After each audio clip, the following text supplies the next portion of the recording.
Хайырлы ерте, илнең төп телеканалында Татарстан яңалыклары туры эфир студиясында Чулпан Әмири безнең бүгенге чыгарылышты. Кешеләр мәнфәгатьләрен кайгыртучылар, иҗтимагый берлешмәләр вәкилләренә Татарстан президенты премиялары тапшырылды. Шатлык мизгелләре, торак һәм шәһәр тормышы илкүләм проекты буенча 200-дән артык гаилә яңа фатир алды. Аудио китапларны укучыларга Татарстан китап нәшриятының яңа проекты чынга ашты.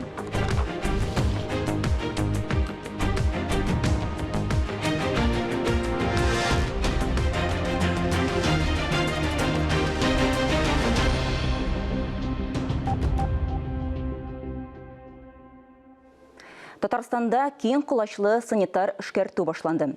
Җәмәгать транспортын, тукталышларны, торак йортларда подъездларны дезинфекциялиләр. Барысы да ковид йогышы таралуга каршы юнәлдерелгән чаралар.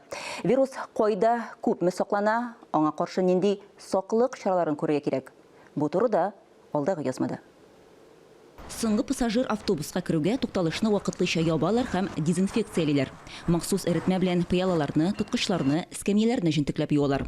Әлеге өслекләрдә вирус 3 көнгә кадәр сакланырга мөмкин. Дезинфекция һәм тукталышларны юу гадәттә атнага 2 тапкыр үткәрелә. Нигездә тәүлекнең караңгы вакытында эшлиләр, берничә сәгать эчендә генә дә йөзләрчә тукталышны чистарталар.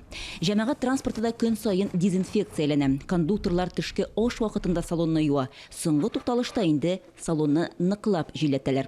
Белгечләрнең әйтүләренчә, коронавирус кеше тирәсендә 1 тәүлеккә кадәр, металл һәм пластик материалда 3 көнгә кадәр сакланырга мөмкин. Кәрәзле телефонда вирус йоктыру чыганагы булып тора.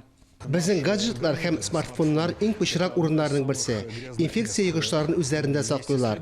Мондый электрон җайланмаларны даими рәвештә дезинфекцияләргә, нигездә шәхси гигиенага һәр вакыт игътибар бирергә кирәк. Масштаблы дезинфекция торак йортларда да бара. Чаллыда подъездларны көчәйтелгән дезинфекциялау режимына әйләнеп кайтканнар. Антисептиклар белән тәрәзәләрне, баскыч тоткычларын, почта тартмаларын юалар. Белгечләр саклык чараларын искә төшерә. Бу битлек һәм социаль дистанция гына түгел. Антисептикларны да, дезинфекторны да кулланырга кирәк. Аларның аз күләме дә бактерияларны, шул исәптән коронавирусны юк итә ала. Чулпан Әмири, Айнур Вәлиәхмәтов, Сергей Павлухин һәм Любовь Захарова, Татарстан яңалыклары. Салкын тиеп авыру очраклары арту сәбәпле Казанда узган атна эчендә 4 мәктәптә 8 сыйныф ябылган. Әлеге сыйныфларда һәр 5нче укучы авырган. Бу хакта Татмедиа мәгълүмат агентлыгында узган брифингта Роспотребнадзорның Татарстан буенча идарәсе җитәкчесе урынбасары Любовь Авдонина сөйләде. Шул ук вакытта якын арада Татарстанга гриппка каршы тагын бер вакцина партиясе кайтарылырга тиеш. Республика сәламәтлек саклау министры урынбасары Владимир Жаворонков сүзләренә караганда, прививкаларның беренче партиясе кулланылган инде. Татарстанлылар прививка кампаниясында актив катнашалар. Хәзер инде республиканың 740 меңгә якын кешесенә вакцина ясалган. Сейчас мы ждем. Хәзер без прививкаларның икенче партиясе кайтуын көтәбез. Бу атнада яки алдагы атна башында килеп җитәр дигән өмет бар. Шундый вакыт билгеләнгән. Шунда ук коллективларда һәм поликлиникаларда вакцина ясауны дәвам итәбез. Вакцина җитәрлек булачак. Башка хәбәрләргә күчәбез. Республика президенты Рөстәм Миңнеханов Татарстанда гражданлык җәмгыяте институтларын үстерүгә керткән өлеше өчен Татарстан президенты премиясе лауреатларына мактау билгеләре һәм дипломнар тапшырды. Бүләкләү тантанасы Казан Кремлендә узды. Тантанадан безнең репортаж. Республика президенты Рөстәм Миңнеханов бүләкләнүчеләргә актив гражданлык позициясе өчен зур рәхмәтен белдерде. Тантананың махсус Татарстан иҗтимагый палатасы турында республиканың беренче законы кабул ителгән көнгә 13 октябрьгә туры китереп оештырылганын искәртте. Зур тантанада күрергә бик шат, һәммәгезгә дә сезнең актив гражданлык позициягыз өчен зур рәхмәт әйтәсем килә. Республика тормышында сезнең хезмәтегез бик зур. Шуңа күрә киләчәктә дә шулай булыр дип ышанам. Конкурста иҗтимагый берләшмәләрнең актив катнашуы сөендерә. Барлык лауреатлар җәмәгатьчелеккә хезмәт итүнең лаеклы үрнәге. Президент лауреатларның һәр кайсына кыскача бәяләмә биреп, казанышларын атады. Татарстан мөфтиенең социаль мәсьәләләр буенча киңәшчесе, Ярдәм милли ислам хәйрия фонды советы рәисе Илдар Баязитов, күрмәүче яки начар күрүче, шулай ук Церебраль паралич диагнозы қойылған инвалидларға Россияда бірден-бір укыту төрелендіру үзәген ашты. Коронавируска бәйле изоляция чорында тормыш юлы акциясын оештырып, 97 мең мохтаҗ кешегә ярдәм итте. Актив иҗтимагый эше өчен Татарстан президенты премиясе тапшырылды. Безнең эшебезне шулай зур бәяләбегез өчен зур рәхмәтләр ясын безгә бу тагын да яхшырак эшләргә көч бирә. Безнең тормышыбыз, язмышыбыз ул Татарстан. Татарстанда эшләү һәм яшәү безнең өчен бик зур горурлык. Илдар Гыйлметдинов бу бүләкнең 40-тан артык автономияны берләштергән оешманың күмәк эш нәтиҗәсе булуын билгеләп узды. Оешма татар халкы яшәгән урыннарда тел, мәдәният һәм традицияләрне саклау юнәлешендә эшли. Татарстанның рус милли мәдәни берләшмәсе рус теле һәм әдәбияты үсеш өлкәсендә ресурс үзәге булып тора. 2нче елда туган телләрен саклау һәм бердәмлек елында тагын да матуррак, җылырак, катырак итеп эшләрбез өчен бик зур рәхмәт. Мөмкинлекләре чикле кешеләргә ярдәм итү буенча Ясмагу оешмасы рәисе Марат Ильясов белән Татарстан ветераннары берлеге оешмасы рәисе Әхәт Юлашевның укучылар, кадетлар белән шөгыльләнүе, егетләрне армиягә әзерләү буенча зур эш башкару билгеләп үтелде. Премиягә шулай ук Әлмәт районы ветераннары җирле иҗтимагый оешмасы, Чудо детей дәвалау педагогикасы үзәге өстәмә белем бирү оешмасы, Незами балаларга һәм инвалидларга ярдәм фонды лаек булды. Фанис Мөхәммәтов, Сергей Павлухин, Татарстан яңалыклары. Бүген Казанның Ярдәм мәчетендә узучы Йөрәк белән күр һәм ишет социаль проекты тәмамлана. Әлеге проект президент грантлары фонды тарафыннан хупланып, 2020 елда грант ярдәм алды. Теманың дәвамы алдагы язмада. Изгелекнең аның милләте дә, дине дә юк. Казанда тормыш юлы акциясы кысаларында мохтаҗларга ашамлык җыелмасы тарату дәвам итә. Бу хакта Татаринформ мәгълүмат агентлыгында үткән матбугат конференциясендә хәбәр ителде.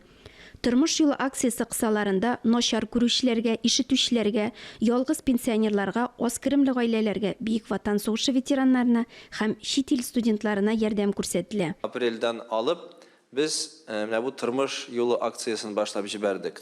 Кайнар ризыклар һәр көнне 2,5 мең кайнар ризык без таратып килдек. Һәр көн сайын бер билгеләнгән вакытта тышкы ризык biz кайнар ризык китереп тордык аларга, Аллага шөкер. Без яңадан әзер бу тормыш юлын яңадан башлап җибәрергә, шулык масштабларда яки инде тагын да күбрәк масштабларда, әгәр дә ки инде безнең халкыбыз, безнең милләтебез, безнең дин кардәшләребез бу акциядә шулай катнашсалар. Тормыш юлы акциясында катнашырга сезне барчагызны чакырам. Президент гранты ярдәмендә аена 320 ашамлык җыелмаларын һәм 150 ланчбокслар таратабыз. Бу акция тагын ярты ел дәвам итәчәк, диде Тормыш юлы хәйрия акциясының координаторы Владимир Новиков. Ярдәм инвалидлар өчен реабилитация үзәге директоры Мәликә Гыйлметдинова әйтүенчә, төп максат мөмкинлекләре чикләнгән кешеләр үзләрен җәмгыятьнең бер өлеше дип тоюга ирешү. Хәзер, Аллаһа шөкер, мин ярдәм эшне укытам, өйрәтәм. Безгә бик күп кермәүче кешеләр, балалар киләләр һәм без аларга татар тарихы һәм фикъ һәм акыйда дәресләре бирәбез һәм аларга бик ошый, чөнки алар бездә укыйлар, яшиләр. 1 апрельдән башлап 23 майга кадәр мохтаҗларга 75 меңнән артык ашамлыклар җыелмасы таратылган. Ләлә Зайнуллина, Тохир Хәсәнов, Татарстан яңалыклары. Башкалабызда 17 октябрьгә кадәр 9 Казан мәктәбендә һәм 5 балалар бакчасында дәрескә бергә федераль социаль проект саларында инклюзив белем атналыгы уза. Инклюзив белем атнасы җәмәгатьчелек игътибарын инвалидлыгы булган һәм булмаган балаларга бергәләп белем бирү өчен шартлар тудыру зарурлыгына юнәлтү өчен үткәрелә. Мәктәпләрдә һәм бакчаларда укучылар, педагоглар, ата-аналар өчен төрле чаралар уза. 15 октябрьдә Ленин исемендә мәдәни күңел ачу комплексында уңайлылык зонасыннан чыгу, кинода һәм тормышта аутизм дип исемләнгән чара булачак. Килүчеләрнең барысына да санитар-эпидемиологик таләпләрне үтәү зарур.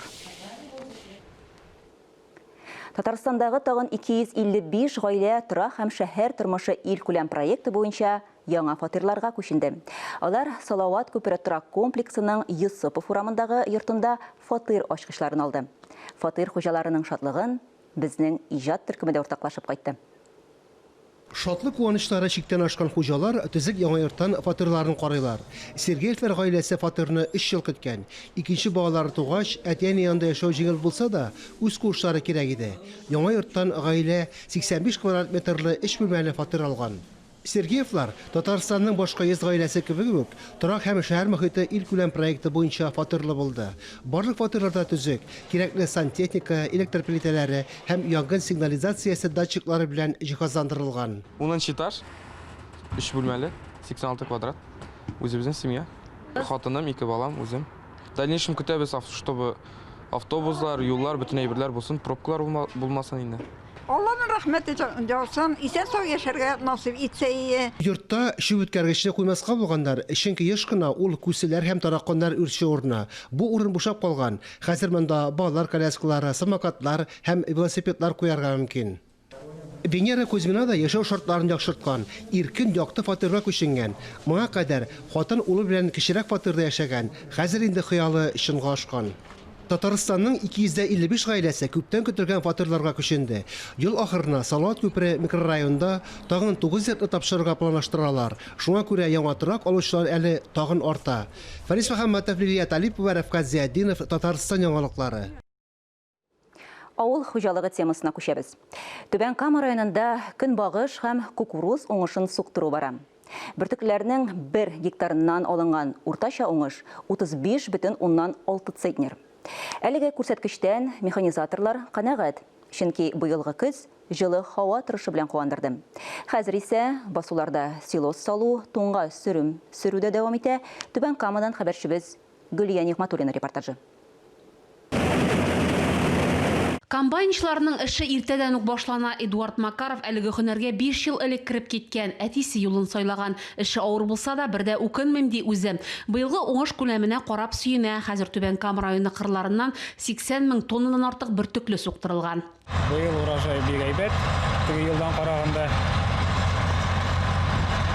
много сеяли, утырттылар күп.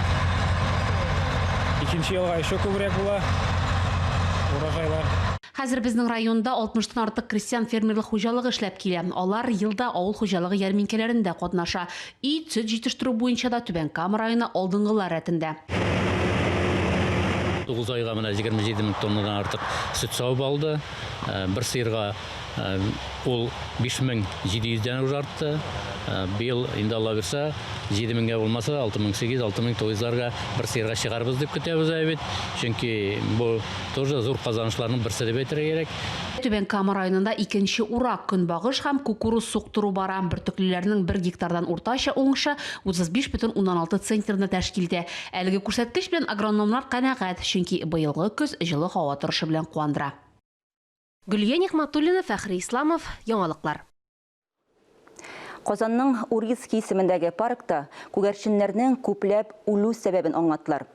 Якын тирәдә яшәүчеләр парк күлендә күгәрченнәрнең үле гәүдәләрен күреп, борчуга төшкәннәр иде.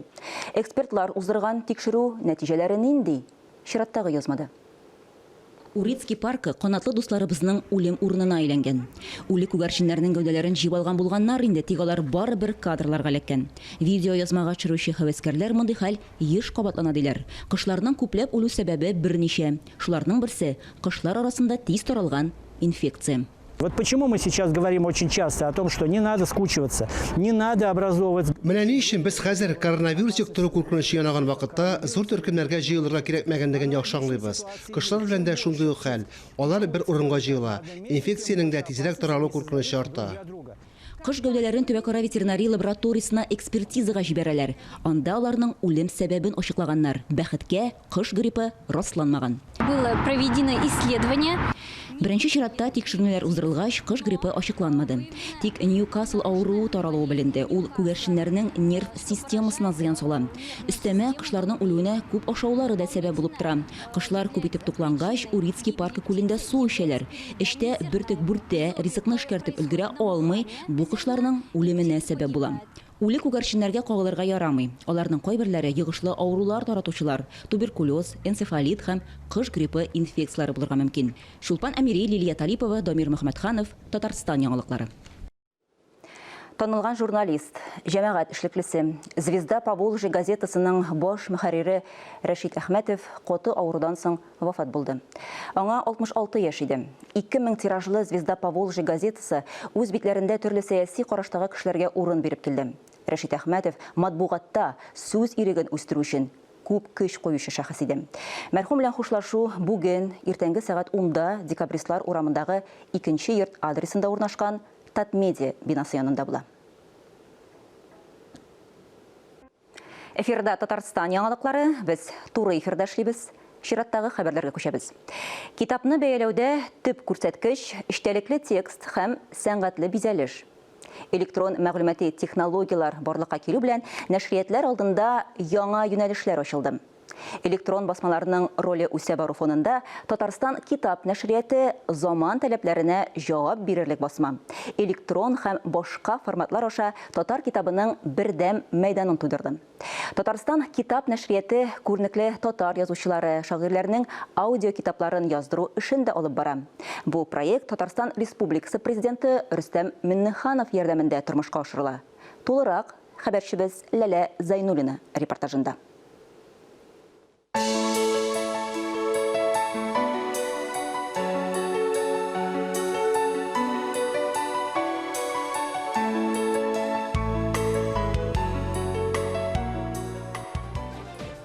Йыллык тарихы булган Татарстан китап нәшрияты затлы заманча китаплар бастырып кына калмый, татар китабының шикләрен киңәйтеп, Россия, Алмания, Кытай, Төркия, Иран, Италия кебек илләрдә халыкара күргәзмәләрдә дә катнаша. Иң яхшы китаплар даими рәвештә данлыклы күргәзмәләрнең дипломантлары булып килә. Безнең Татарстан китап нәшриятына елына уртача 200 исемдә китап чыга. Бу инде ял көннәрен алып атсак, көн саен бер яңа китап дигән сүз.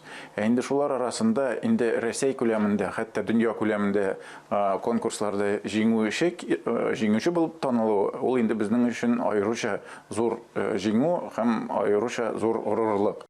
Күптән түгел алар Мәскәүдә узган Кече Ватан 2020 дип исемләнгән 16-нчы Бөтен Россия төбәк һәм туган як әдәбияты конкурсында катнаштылар. Әлеге конкурс региональ нәшриятләр арасында беренче тапкыр уза.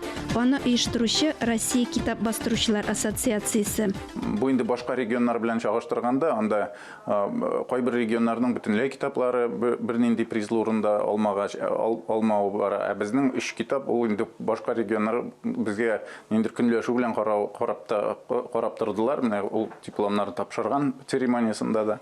Конкурска Рәсәйнең 35 шәһәрендә төбәк һәм туган як тематикалы әдәбиятны нәшир итүче 52 нәшрияттан китаплар килә. Бәйге берничә номинация буенча үтә.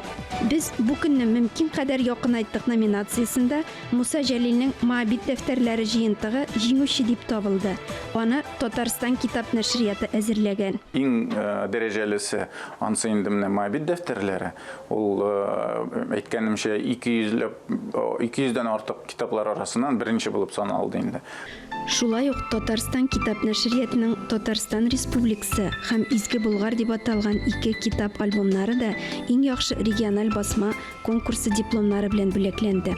Ләлә Зайнуллина, Ирек Хамидуллин, Татарстан яңалыклары. Бүген 14 октябрьдә көндезге сәгать 2-дә республиканың Милли музеенда коллекцияларны формалаштыруга зур өлеш керткән кешеләрне бүләкләү тантанасы була. Менә инде 125 ел Милли музей республиканың илебезнең вакыйгалары белән, язмышлары белән бәйле булган бөтен документаль әйберләрне җыеп саклый. ТССРның 100 еллыгына Милли музейда оештырылган Татарстан тарихы борынгы заманнардан безнең көннәргә кадәр дигән яңа экспозиция тарихи коллекцияларны да соңгы елларда оешмалардан һәм шәхси затлардан алынган бүләкләрне дә үз эченә ала. Милли музейга рәхим итегез. 1 ноябрьдән Истанбулга Казаннан яңа халыкара рейс ачыла. Очышлар атнага 4 тапкыр дүшәмбе, чәршәмбе, җомга һәм якшәмбе көннәрендә була. Шулай ук авиакомпания атнага 2 тапкыр Казаннан Анталияга да даими рейслар оештырды. Россияләргә Төркиягә 60 көнгә кадәр вакыт аралыгында барып кайту өчен виза рәсмиләштерү таләп ителми. Ковид таралуын булдырмау өчен чит дәүләтләрдән килгән барлык кешеләргә Россия кулланучылар хукукларын яклау һәм кеше иминлеге өлкәсендә күзәтчелек федераль хезмәтенең карантин чараларын үтәү буенча таләпләрен үтәргә кирәк. Әлеге сәгатькә шундый яңалыклар иде. Мин Чулпан Әмири бүгенгә сезнең белән саубулашам. Сау сәламәт булыгыз. Үзегезне һәм якыннарыгызны саклагыз. Иртәгә шул ук вакытта, иртәнге сәгать 9-да очрашырбыз.